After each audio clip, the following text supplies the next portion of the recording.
കൊളോസ്സോസ് ലേഖനം 2-ാം അധ്യായത്തിൻ്റെ അവസാന ഖണ്ഡിക നമ്മൾ വായിക്കുകയാണ്. ആ ഖണ്ഡിക 20 മുതലുള്ള വാക്യങ്ങളിലാണ് നിൽക്കുന്നത്. കൊളോസ്സോസ് ലേഖനം 2-ാം അധ്യായത്തിൻ്റെ 20 മുതലുള്ള വചനങ്ങൾ.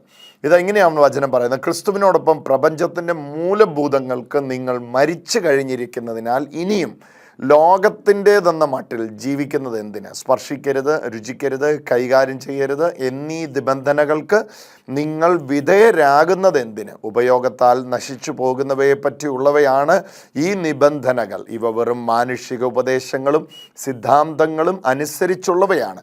തീവ്രമായ ഭക്തിയിലും ആത്മനിന്ദയിലും ആത്മപീഡനവും പ്രോത്സാഹിപ്പിക്കുന്നതിനാൽ വിജ്ഞാനത്തിൻ്റെ പ്രതീതി ഇവയിൽ അനുഭവപ്പെടും.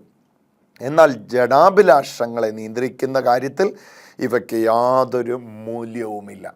അല്പം പാടുള്ളത് എന്ന് തോന്നുന്ന, എന്നാൽ മനസ്സിലാക്കി കഴിഞ്ഞാൽ ഇത്രമേൽ എളുപ്പമുള്ള ഒരു വചനഭാഗം കൊളോസ്സോസ് ലേഖനം 2-ാം അധ്യായത്തിലുണ്ട് എന്നുള്ളതിൽ ഞാൻ സംശയിക്കുകയാണ്. ഇതുപോലെ ലളിതമായി മനസ്സിലാക്കാൻ കഴിയുന്ന ഒരു ഭാഗം, എന്നാൽ പ്രഥമ ദൃഷ്ടിയെ നോക്കുമ്പം അല്പം പാടുള്ളതുപോലെ തോന്നും. എന്താ ഈ പ്രപഞ്ചത്തിൻ്റെ മൂലഭൂതങ്ങൾ എന്ന് പറയുന്നത്? ഇത് കൊളോസ്സോസ് ലേഖനം 2-ാം അധ്യായത്തിൻ്റെ 20-ാമത്തെ വചനമാണ്. ക്രിസ്തുവിനോടൊപ്പം പ്രപഞ്ചത്തിൻ്റെ മൂലഭൂതങ്ങൾക്ക് നിങ്ങൾ മരിച്ചു കഴിഞ്ഞതിനാൽ. നിങ്ങൾക്ക് ഓർമ്മയുണ്ടല്ലോ, കൊളോസ്സോസ് ലേഖനത്തിൻ്റെ പൊതുപ്രമേയം ക്രിസ്തുവിനോടൊപ്പം എന്നുള്ളതാണ്. ക്രിസ്തുവിൽ, ക്രിസ്തുവിനാൽ, ക്രിസ്തുവിനോടുകൂടെ, ക്രിസ്തുവിൽ. അപ്പോൾ ഇൻ ക്രൈസ്റ്റ് എന്നതാണ് കൊളോസ്സോസ് ലേഖനത്തിൻ്റെ റെവലേഷൻ. കൊളോസ്സോസ് ലേഖനം വിശദീകരിക്കുന്ന മുഴുവൻ ഇൻ ക്രൈസ്റ്റ് ആണ്. ഇൻ ക്രൈസ്റ്റ്, ക്രിസ്തുവിൽ, ക്രിസ്തുവിൽ, ക്രിസ്തുവിൽ എന്നുള്ളതാണ്. അപ്പോൾ ഇവിടെ പറയുകയാണ്, ക്രിസ്തുവിനോടൊപ്പം പ്രപഞ്ചത്തിൻ്റെ മൂലഭൂതങ്ങൾക്ക് നിങ്ങൾ മരിച്ചു കഴിഞ്ഞിരിക്കുന്നതിനാൽ. പ്രപഞ്ചത്തിൻ്റെ മൂലഭൂതങ്ങൾ എന്ന് ഉദ്ദേശിക്കുന്നത് എന്താണ്? ഇവിടെ ബേസിക് എലമെൻറ്റ്സ് എന്നാണ് അവിടെ വിശേഷിപ്പിച്ചിരിക്കുന്നത്. സ്റ്റോച്ചിയോൺ എന്ന ഗ്രീക്ക് പദമാണ്.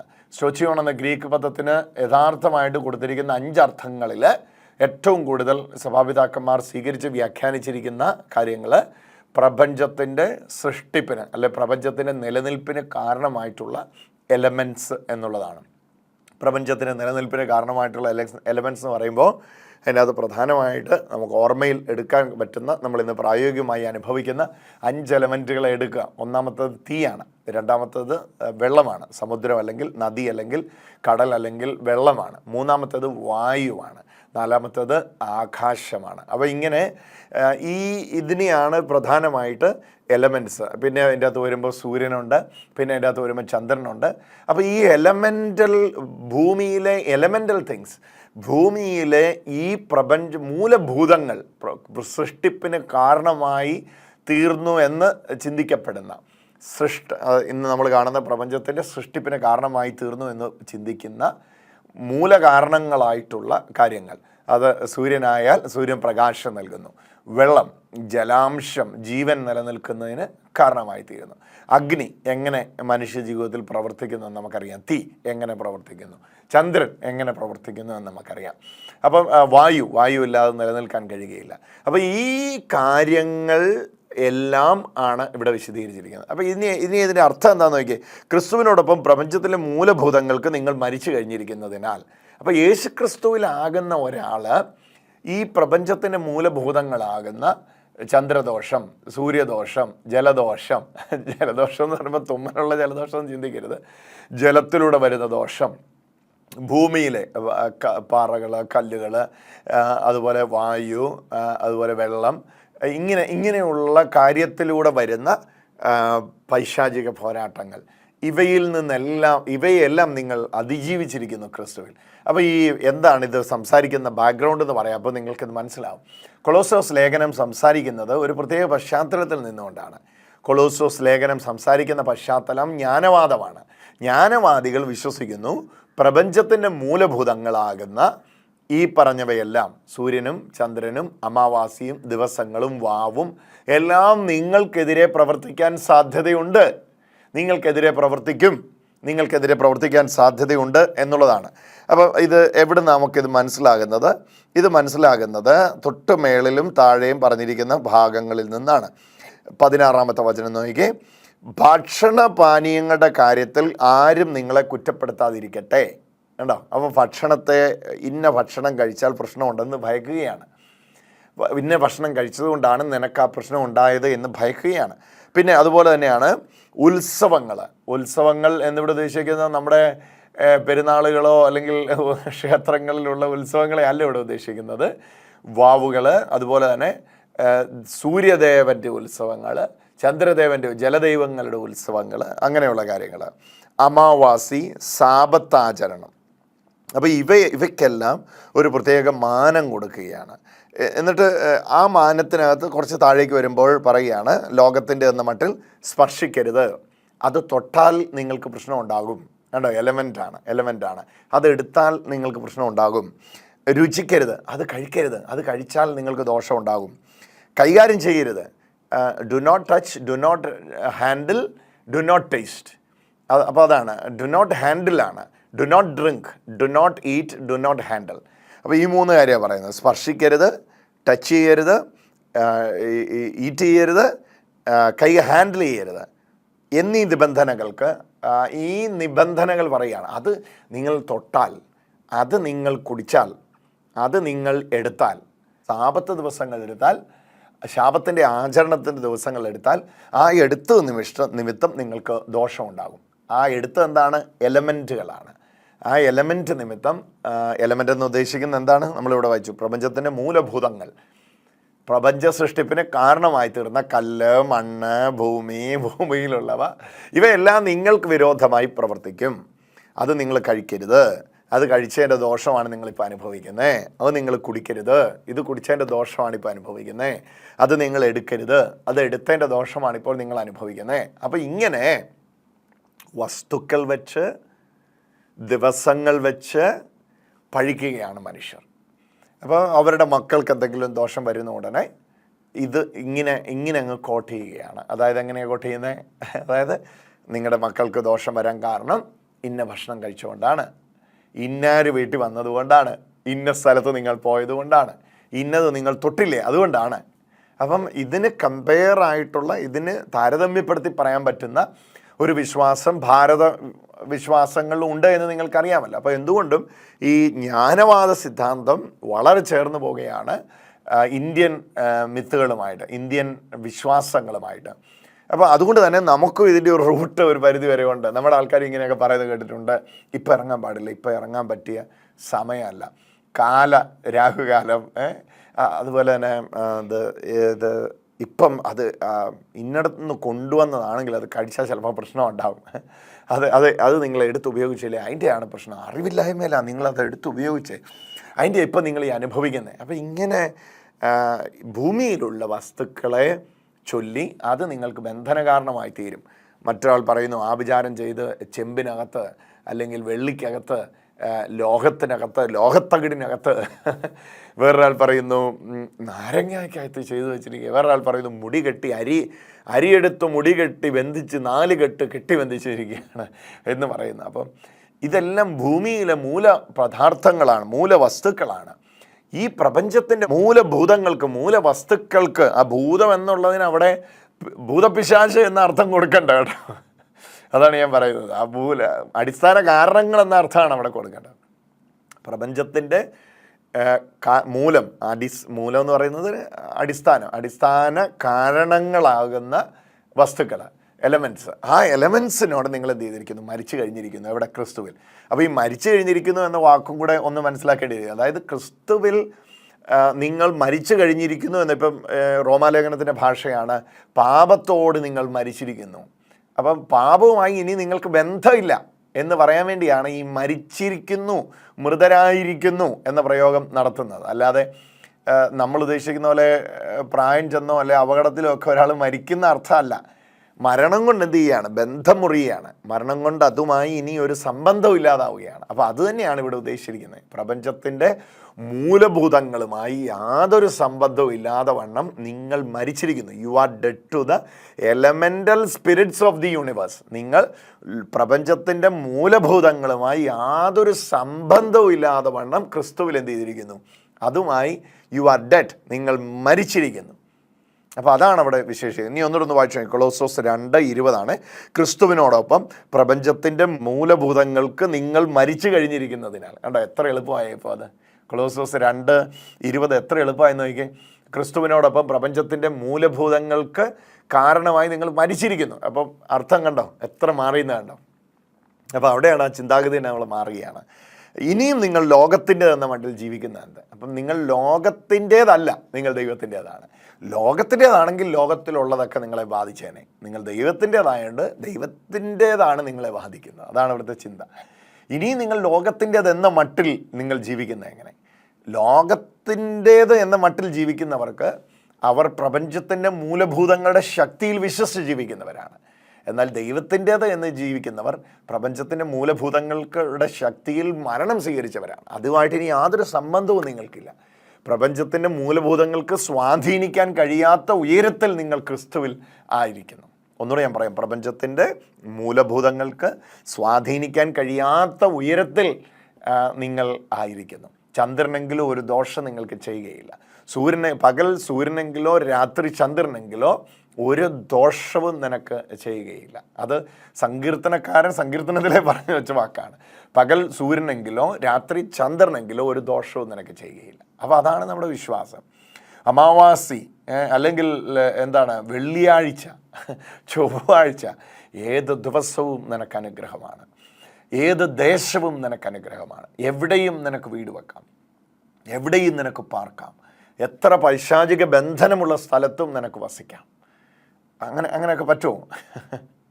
അങ്ങനെയൊക്കെ പറ്റുമെന്നാണ് വചനം പറയുന്നത്. നിങ്ങൾ ഈ വചനം ഒന്ന് നോക്കിയേ. കൊളോസസ് ലേഖനം അല്ല കേട്ടോ, ഞാനിത് മാറി വായിക്കുന്നതെന്നു വെച്ചാൽ ഈ കോണ്ടെക്സ്റ്റിൽ ചിലപ്പോൾ ഇത് പ്രയോജനപ്പെടുമായിരിക്കും. ഇത് വെളിപാട് പുസ്തകത്തിൽ നിന്നാണ്. നീ വസിക്കുന്ന ഇടം പിശാചിൻ്റെ സിംഹാസനമുള്ള ഇടത്താണ് നീ വസിക്കുന്നതെന്ന് പറയുന്ന ഒരു വാക്യമാണ്. ഞാനത് വായിക്കാം. അവിടെയാണ് നീ പാർക്കുന്നത് എന്ന് പറയുന്നത്. എന്നാൽ നീ എൻ്റെ നാമത്തെ സ്വീകരിച്ചിരിക്കുന്നു. ഇത് വെളിപാട് പുസ്തകം 2:13 ആ വചനം എങ്ങനെയാണ്? നീ എവിടെ പാർക്കുന്നു എന്നും അത് സാത്താൻ്റെ സിംഹാസനമുള്ള ഇടമാണെന്നും ഞാൻ അറിയുന്നു. അപ്പോൾ സഭയോട് സംസാരിക്കുമ്പോൾ പറയുകയാണ്, വെളിപാട് പുസ്തകം 2:13 പെർഗമോസിലെ സഭയുടെ ദൂതൻ എഴുതുക. 7 സഭകൾക്ക് ആലോചന പറയുകയാണല്ലോ, അല്ലേ? നിങ്ങൾക്കറിയാലോ 7 സഭകൾക്ക് ആലോചന പറയുന്നത് അറിയാലോ. 7 സഭകൾക്ക് ആലോചന പറയുമ്പോൾ പെർഗമസിലെ സഭ വരികയാണ്. തുയധൈര്യമുണ്ട്, സ്മിർനയുണ്ട്, ഫിലദൽഫിയ ഉണ്ട്, അങ്ങനെ 7 സഭകളുണ്ട്. അപ്പോൾ ഈ പെർഗമസിലെ സഭയോട് പറയുമ്പോൾ പറയുകയാണ്, മൂർച്ചയേറിയ ഇരുവായ്ത്തല വാളുള്ളവൻ അരുൾ ചെയ്യുന്നു. അങ്ങനെയാണ് പറയുന്നത്. മൂർച്ചയേറിയ ഇരുവായ്ത്തലയുള്ള വാളുള്ളവൻ അരുൾ ചെയ്യുന്നു, നീ എവിടെ പാർക്കുന്നുവെന്നും അത് സാത്താൻ്റെ സിംഹാസനമുള്ള ഇടമാണെന്നും ഞാൻ അറിയുന്നു. നീ എവിടെ പാർക്കുന്നുവെന്നും അത് സാത്താൻ്റെ സിംഹാസനമുള്ള ഇടമാണെന്ന് ഞാൻ അറിയുന്നു. നീ എൻ്റെ നാമം മുറുകെ പിടിച്ചിരിക്കുന്നു. അപ്പോൾ സാത്താൻ്റെ സിംഹാസനമുള്ള ഇടത്താണ് ആര് താമസിക്കുന്നത്? സാത്താൻ്റെ വാസമല്ല. സാത്താൻ ഇടയ്ക്ക് വരുത്തുപോക്കായിട്ട് വന്നും പോയി നിൽക്കുന്ന സ്ഥലമല്ല. പിശാച് സിംഹാസനം ഇട്ട് വാഴുന്ന സ്ഥലത്താണ് പെർഗമ സഭയിലെ വിശ്വാസികൾ താമസിക്കുന്നത്, അല്ലെങ്കിൽ പെർഗമ സഭയിലുള്ളവർ താമസിക്കുന്നത്. അപ്പോൾ അത് പോസിബിൾ ആണെന്ന് മനസ്സിലായില്ല. പെർഗമ സഭയിലെ ആൾക്കാർ താമസിക്കുന്നത്, പക്ഷേ I know where you dwelleth, where Satan's throne is, and thou has hold fast my name. നീ എൻ്റെ നാമത്തെ മുറുകെ പിടിച്ചിരിക്കുന്നു. അപ്പോൾ എത്ര പോരാട്ടമുണ്ട്, അല്ലെങ്കിൽ എത്ര ബന്ധനമുണ്ട് നിങ്ങൾ താമസിക്കുന്ന ഇടത്ത് എന്ന് ചിന്തിക്കാതെ നിങ്ങൾ ഏത് നാമമാണ് മുറുകെ പിടിച്ചിരിക്കുന്നത്. നാമത്തെ മുറുകെ പിടിച്ച് എവിടെയും താമസിക്കാൻ പറ്റും. ഒന്നുകൂടെ ഞാൻ പറയാം, നാമത്തെ മുറുകെ പിടിച്ച് എവിടെയും താമസിക്കാൻ പറ്റും. ഇത് വ്യക്തമായിട്ട് പറയാൻ കഴിയുന്ന ഒരു ഭാഗമാണിത്. ഇത് പല സന്ദർഭങ്ങളിലും നമ്മൾ താമസിക്കുന്ന ഇടത്ത് പോരാട്ടമുണ്ട്, ബന്ധനമുണ്ട് എന്നൊക്കെ പറഞ്ഞ് അവിടുന്ന് ഓടി രക്ഷപ്പെടാൻ ശ്രമിക്കുമ്പോഴാണ് ഈ ആലോചന വ്യത്യസ്തമാകുന്നത്. വെളിപാട് 2:13 പറയുകയാണ്, നീ പെർഗമസിലെ സഭയുടെ ദൂതൻ എഴുതുക, നീ താമസിക്കുന്ന ഇടം സാത്താൻ്റെ സിംഹാസനമുള്ള ഇടമാണ്. പക്ഷെ നീ എൻ്റെ നാമത്തെ മുറുകെ പിടിച്ചിരിക്കുന്നതിനാൽ നീ അവിടെ താമസിക്കും. നിന്നെ അവർക്കൊന്നും ചെയ്യുവാൻ കഴിയുകയില്ല. ഇരുവായ്ത്തലയുള്ള വാൾ ഉള്ളവൻ അരുൾ ചെയ്യുന്നത്, നീ എൻ്റെ നാമത്തെ മുറുകെ പിടിച്ചിരിക്കുന്നത് കൊണ്ട് സാത്താൻ്റെ സിംഹാസനം ഉള്ള ഇടത്താണ് നീ വസിക്കുന്നത്. അപ്പം നിങ്ങൾ വസിക്കുന്ന സ്ഥലം എത്ര കണ്ട് പൈശാചിക പോരാട്ടങ്ങളുള്ള സ്ഥലമാണ് എന്നുള്ളതിലല്ല കാര്യം. പിന്നെ ഏതിലാണ് കാര്യം? നിങ്ങൾ മുറുകെ പിടിച്ചിരിക്കുന്ന നാമമേത് എന്നുള്ളതിലാണ് കാര്യം. മുറുകെ പിടിച്ചിരിക്കുന്ന നാമം യേശുവിൻ്റെ നാമമാണെങ്കിൽ നിങ്ങൾക്കെതിരെ എത്ര ശത്രുക്കളോ, എത്ര ശത്രുവോ, ഏതെല്ലാം പീഡകളോ, പരിഹാസങ്ങളോ, അപമാനങ്ങളോ, നിങ്ങളെ ഒറ്റപ്പെടുത്തലോ കുറ്റപ്പെടുത്തലോ ഒക്കെ ഉള്ളിടത്തും നിങ്ങൾക്ക് ഒറ്റയ്ക്ക് ജയമെടുക്കാൻ കഴിയുന്ന അത്രയ്ക്ക് ശക്തിയായ നാമമാണ് യേശുവിൻ്റെ നാമം. ഒന്ന് അധരത്തിൽ എടുത്തു പറഞ്ഞേ, യേശുവിൻ്റെ നാമത്തിൽ. ഇത് വലിയൊരു കൃപയായിട്ട് തന്നെ ഈ വചനം നമ്മുടെ ഹൃദയത്തിലേക്ക് വസിക്കട്ടെ. ഇത് ഏത് പോരാട്ടത്തിൻ്റെ നടുവിലും നമുക്ക് ജീവിക്കാൻ കഴിയും. നോക്കൂ, രുചിക്കരുത്, സ്പർശിക്കരുത്. ഇപ്പം നമ്മൾ പ്രപഞ്ചത്തിൻ്റെ മൂലഭൂതങ്ങളോടും മരിച്ചിരിക്കുന്നു എന്ന് പറഞ്ഞാൽ ഇനി ഭക്ഷണത്തിലൂടെ ഒരു ദോഷം നിനക്ക് വരാനില്ല. ഇനി അത് തൊട്ടതുകൊണ്ടൊരു ദോഷം നിനക്ക് വരാനില്ല. ഇനി അത് രുചിച്ചതുകൊണ്ടൊരു ദോഷം നിനക്ക് വരാനില്ല. കാരണം അതെല്ലാം ഭൂമിയിലെ വസ്തുക്കളാണ്. ഇത് മുഴുവൻ നിൻ്റെ സ്വർഗസ്വനായ പിതാവ് സൃഷ്ടിച്ചവയാണ്. അപ്പൻ മക്കൾക്ക് ദോഷമുള്ളത് സൃഷ്ടിച്ചു വെക്കുമോ? അല്ലെങ്കിൽ അപ്പൻ്റെ സൃഷ്ടി എടുത്ത് മക്കൾക്ക് വിരോധമാക്കാൻ കഴിയുമോ? അപ്പോൾ അവിടെയാണ് ആ ജ്ഞാനം നമ്മുടെ ഹൃദയത്തിലേക്ക് വരുന്നത്. ഇതായിരുന്നു സഭയുടെ വിശ്വാസം. പ്രപഞ്ചത്തിൻ്റെ മൂലഭൂതങ്ങൾക്ക് നിങ്ങൾ മരിച്ചു കഴിഞ്ഞിരിക്കും. ഇനി ഈ ലോകത്തിലെ ഒരു വസ്തു എടുത്ത് ഒരാൾ നിങ്ങൾക്കെതിരെ മുട്ടയിൽ കോഴിമുട്ടയ്ക്കകത്ത് ദോഷം ചെയ്യുന്നിരിക്കട്ടെ. കോഴിമുട്ടയും കോഴിയും സ്വർഗസ്വനായ നമ്മുടെ പിതാവിൻ്റെ സൃഷ്ടിയാണ്. അത് നിങ്ങൾക്ക് വിരോധമായിട്ട് ചലിക്കാൻ കഴിയുകയില്ല. അത് നിങ്ങൾക്ക് ഭക്ഷിക്കാൻ ദൈവം തന്നതാണ്. നിങ്ങൾക്ക് ഇഷ്ടമുണ്ടെങ്കിൽ നിങ്ങൾക്കത് ഭക്ഷിക്കാൻ. നിങ്ങൾ വെജിറ്റേറിയൻ ആണെങ്കിൽ ഇനി മുട്ട തിന്നാൻ പറഞ്ഞെന്ന് പറഞ്ഞ് പ്രശ്നം ഉണ്ടാക്കേണ്ട ആവശ്യമില്ല. നിങ്ങൾക്ക് ഇഷ്ടമുണ്ടെങ്കിൽ നിങ്ങൾക്കത് ഭക്ഷിക്കാം. അല്ലെങ്കിൽ നിങ്ങളുടെ വീട്ടിൽ ഒരുപാട് കോഴികളെ വിരിയിക്കാൻ ആ മുട്ട നിങ്ങൾക്ക് പ്രയോജനമാവട്ടെ. അതിനപ്പുറത്ത് മുട്ട നിങ്ങൾക്ക് ദോഷം വരുത്തുകയില്ല. ഏതെങ്കിലും കളറ്, ചുമല കളറ്, നീല കളറ്, മഞ്ഞ കളറ്, നൂല്, അരിയെടുത്ത് കെട്ടിയിരിക്കുന്നു, തലമുടിയൊക്കെ ദൈവത്തിന് ഓരോ തലമുടി താഴെ വീഴുന്നത് ദൈവം അറിയുന്നുണ്ട്. എൻ്റെയൊക്കെ ഒരുപാട് ദൈവം അറിഞ്ഞിട്ടുണ്ടാവും അല്ലേ. അപ്പോൾ അത് ദൈവം അറിയുന്നതെന്നാണ് പറയുന്നത്. അപ്പം ഇവിടെയാണ് നമുക്ക് ആ ബോധ്യം കിട്ടേണ്ടത്. ഒരിക്കലും ഒരു ദോഷം എനിക്ക് വരുത്തുകയില്ല എന്ന ഈശോയുടെ വാക്കാണ് നമ്മളെ കണ്ണടച്ച് വിശ്വസിക്കേണ്ടത്. എന്താണ്? ലൂക്ക 10:19 ഈശോ നമ്മോട് പറയുകയാണ്, ഇതാ പാമ്പുകളെയും തേളുകളെയും ശത്രുവിൻ്റെ സകല ബലത്തെയും ചവിട്ടി നടക്കുവാൻ ഞാൻ നിങ്ങൾക്ക് അധികാരം തരുന്നു. ഒരിക്കലും ഒരു ദോഷവും നിങ്ങൾക്ക് വരുത്തുകയില്ല. അപ്പോൾ ഇവിടെ നിന്നുകൊണ്ടാണ് നമ്മൾ ഈ വചനത്തെ സ്വീകരിക്കുകയും ഈ വചനത്തിൻ്റെ ശക്തിയെ ഉരുവിടുകയും ചെയ്യുന്നത്. You are dead to the elemental spirits of the universe. നിങ്ങൾ പ്രപഞ്ചത്തിൻ്റെ മൂലഭൂതങ്ങളോട് മരിച്ചിരിക്കുന്നു. ലോകത്തിൻ്റേത് എന്ന മട്ടിൽ നിങ്ങൾ ജീവിക്കുന്നത്. ലോകത്തിലുള്ളവർക്ക് ലോകത്തിലെ കാര്യങ്ങൾ സ്വാധീനിക്കും. എന്നാൽ നിങ്ങൾ ദൈവത്തിൻ്റെ ആളുകളായതുകൊണ്ട് ഇതൊന്നും നിങ്ങൾക്ക് വിരോധമായി നിൽക്കുകയില്ല. കാരണം ഇത് മുഴുവൻ നിങ്ങളുടെ അപ്പൻ്റേതാണ്. അപ്പൻ മക്കൾക്ക് വേണ്ടി സൃഷ്ടിച്ചവയാണ്. അപ്പൻ മക്കൾക്ക് വേണ്ടി സൃഷ്ടിച്ചവയാണെങ്കിൽ ഈ സൃഷ്ടിച്ചതിൻ്റെ മുഴുവൻ പരമാധികാരിയും അതിൻ്റെ നടത്തിപ്പുകാരനും അതിൻ്റെ മുഴുവൻ അധികാരിയും നിങ്ങളുടെ സ്വർഗസ്വനായ പിതാവാണ്. ഇതിനപ്പുറത്ത് ഒരു വിശ്വാസവും വെച്ച് പൊറുപ്പിക്കേണ്ട ആവശ്യം നമുക്കില്ല. പ്രിയപ്പെട്ട ക്രൈസ്തവരെ, എന്നെ കേൾക്കുന്ന വ്യത്യസ്ത ജാതി മത വിഭാഗത്തിലുള്ളവരെ, യേശുക്രിസ്തുവിലുള്ള ഈ ജീവിതത്തിലേക്ക് പരിശുദ്ധാത്മാവ് നമ്മെ ക്ഷണിക്കുകയാണ്. ഈശോയിലുള്ള ഈ ജീവിതമാണ് ക്രൈസ്തവർ ജീവിച്ചു തീർത്ത ജീവിതം. ഈശോയിലുള്ള ഈ ജീവിതമാണ് പരിശുദ്ധാത്മാവ് നമ്മെ ക്ഷണിക്കുന്ന ജീവിതം. ഏതാണ് ആ ജീവിതം? പ്രപഞ്ചത്തിൻ്റെ മൂലഭൂതങ്ങളോട് നിങ്ങൾ മരിച്ചിരിക്കുന്നു. അത് നിങ്ങളുമായി ഇനി യാതൊരു ബന്ധവുമില്ല. മരിച്ചു കിടക്കുന്ന ഒരാളെ ഇനി വെള്ളത്തിന് സ്വാധീനിക്കാൻ കഴിയുകയില്ല. കരയിൽ നിന്നുള്ളതോ കടലിൽ നിന്നുള്ളതോ ഉയരത്തിൽ നിന്നുള്ളതോ ആഴത്തിൽ നിന്നുള്ളതോ ഇടത്തു നിന്നുള്ളതോ വലത്തു നിന്നുള്ളതോ മുമ്പിൽ നിന്നുള്ളതോ പുറകിൽ നിന്നുള്ളതോ ഒന്നും മരിച്ചു കിടക്കുന്ന ഒരാളെ സ്വാധീനിക്കുന്നില്ലാത്തതുപോലെ തന്നെയാണ് പ്രപഞ്ചത്തിൻ്റെ മൂലഭൂതങ്ങളോട് നിങ്ങൾ മരിച്ചിരിക്കുന്നു ക്രിസ്തുവിൽ എന്ന വചനത്തിൻ്റെ അർത്ഥം. നിങ്ങളെ സ്വാധീനിക്കുന്ന ഏക കാര്യം ക്രിസ്തു മാത്രമാണ്. നിങ്ങൾ ക്രിസ്തുവിൻ്റേതാണ്. You belong to Christ. നിങ്ങൾ ക്രിസ്തുവിൻ്റേതാണ്. എന്നെ വില കൊടുത്ത് ക്രിസ്തു വാങ്ങിയതാണ്. എന്നെ വിലയ്ക്ക് വാങ്ങിയവനാണ്. ഞാൻ കർത്താവിൻ്റെ പ്രിയപുത്രനാണ്. ഞാൻ കർത്താവിൻ്റെ പ്രിയപുത്രിയാണ്. ഇതിനപ്പുറത്ത് മറ്റൊന്നും വിശ്വസിക്കേണ്ട ആവശ്യമില്ല. ഇതിൻ്റെ മേൽ മുഴുവൻ നമുക്ക് യേശുക്രിസ്തുവിലൂടെ മഹാവിജയം വചനം നൽകപ്പെട്ടിരിക്കുകയാണ്. ഇന്ന് കൃപയുടെ നീർച്ചാലുകളിൽ കേൾക്കാൻ പോകുന്ന സാക്ഷ്യം ഇത് തന്നെയാണ്. നമ്മുടെ ജീവിതത്തിൽ വലിയൊരു അത്ഭുതത്തെ സൃഷ്ടിക്കാൻ കഴിയുന്ന സാക്ഷ്യം. ഇത് കേൾക്കുമ്പോൾ നമ്മുടെ ഹൃദയത്തെ ആഴമായിട്ട് വിശ്വാസം നമുക്ക് ഉറപ്പിക്കാം. കർത്താവെ, എൻ്റെ ജീവിതത്തിൽ ഈ സാക്ഷ്യത്തിൽ കണ്ടതുപോലുള്ളൊരു അത്ഭുതം സംഭവിക്കണം എന്ന് ആശിച്ചുകൊണ്ട് നമുക്ക് പ്രാർത്ഥിക്കാം. കൃപയുടെ നീർച്ചാലുകളിൽ അത്ഭുത സാക്ഷ്യങ്ങളുടെ സമയം. നോക്കൂ, രോഗികളായി വന്നവര്, നിങ്ങൾ വേഗത്തിൽ നിങ്ങളുടെ ശരീരത്തെ പരിശോധിക്കുക. ഒന്നിലധികം സൗഖ്യങ്ങൾ ശരീരത്തിൽ കിട്ടിക്കഴിഞ്ഞവർ, നിങ്ങൾ വേഗത്തിൽ സാക്ഷ്യത്തിനായിട്ട് മുന്നോട്ട് വന്നോളുക. ഒന്നല്ല, 100 അല്ല, അതിലധികം പേരുടെ മേൽ സൗഖ്യത്തിന്റെ ശക്തി വ്യാപിച്ചുകൊണ്ടിരിക്കുകയാണ് ഇപ്പോൾ.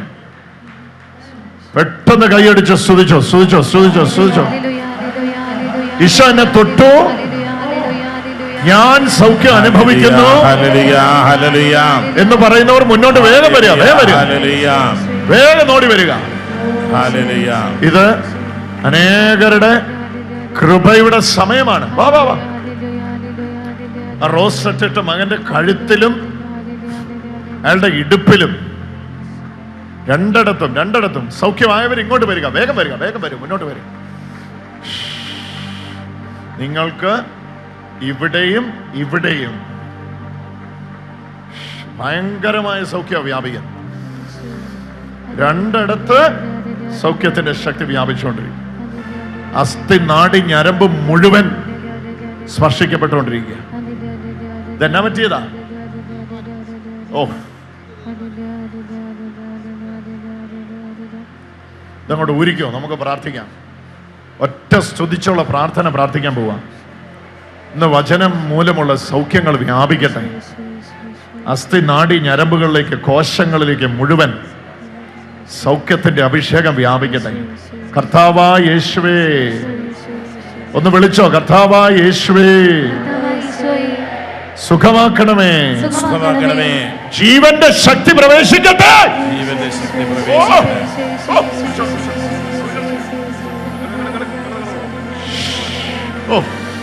ജീവന്റെ ശക്തി പ്രവേശിക്കട്ടെ. അസ്ഥി നാടി ഞരമ്പുകളിലേക്ക്, കോശങ്ങളിലേക്ക് ജീവന്റെ ശക്തി പ്രവേശിക്കട്ടെ. വീൽ ചെയറിൽ വന്നിരിക്കുന്നവർ ഇതുപോലെ വേഗം എഴുന്നേറ്റോ. വീൽ ചെയറിൽ വന്നിരിക്കുന്നവർ ഇതുപോലെ വേഗം എഴുന്നേക്കാൻ ശ്രമിച്ചോ. നിങ്ങൾ ചുവട് വെക്കാൻ തുടങ്ങിക്കോ, എഴുന്നേൽപ്പിച്ചോ. കർത്താവിന്റെ കരം വ്യാപിച്ചുകൊണ്ടിരിക്കുകയാണ്. ഓ, ഈ മനുഷ്യന്റെ ശരീരം മുഴുവൻ കർത്താവിന്റെ മഹത്വം വ്യാപിച്ചുകൊണ്ടിരിക്കുകയാണ്. ഒരുമിച്ച് നമുക്ക് സ്തുതിക്കാം. Hallelujah, hallelujah, hallelujah. അഭിഷേകത്തെ നിറഞ്ഞുകൊണ്ട് സ്തുതിക്കാം.